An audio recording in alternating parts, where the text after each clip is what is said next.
my foundation of leadership was born and bred in the military, and military leadership is very linear. So it's that top down command and control.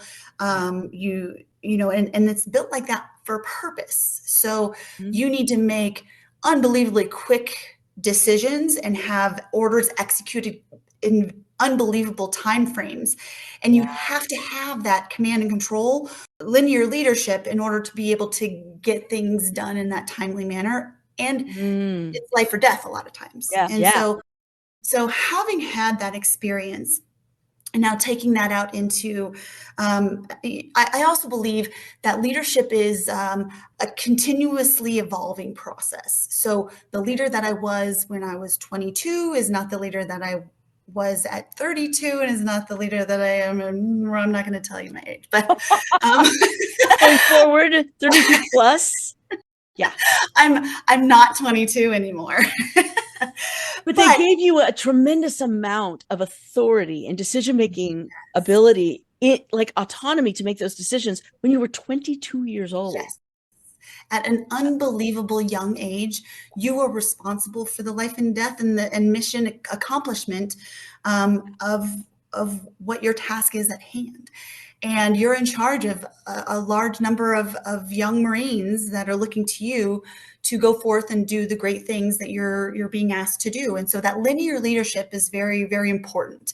So having had that leadership foundation, and I was never trained as I'm not a manager. I've always been a leader. And so that leadership that has evolved over time has now become now who I am in spherical leadership. So spherical leadership to me, yes, encompasses the linear top-down leadership that is very traditional, Okay. but it expands that and it gives it exactly what you would think of as a sphere. So yes, it's up, down, left, right, diagonalize on either side, Mhm. front, back.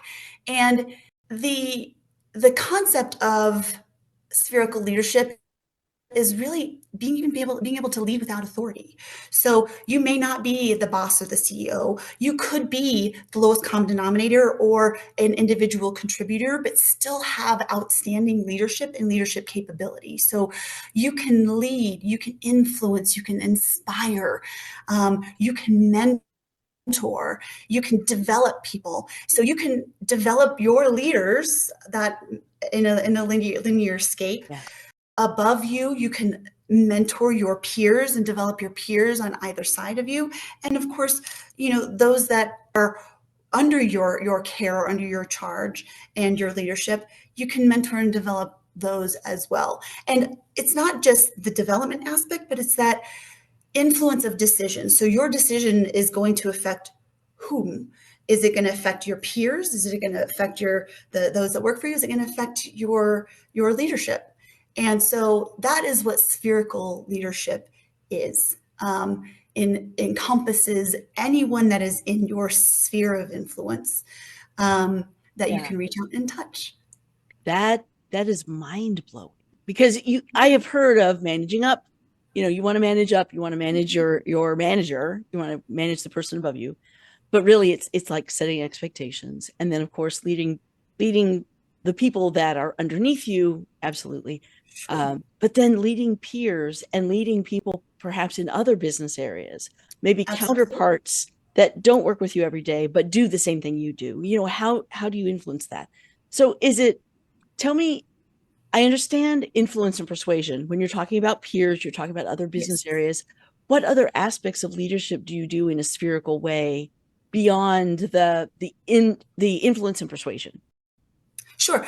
Well, it's building those relationships. So to your point about like cross-functional partners or cross-functional entities, whether it's within or outside the organization. So yes, leadership can exist within an organization, but leadership can exist outside the organization as well. So maybe you Yeah. have vendor partners or agency entities, or maybe a thought leader or somebody that needs to bring additional information and influence into the organization.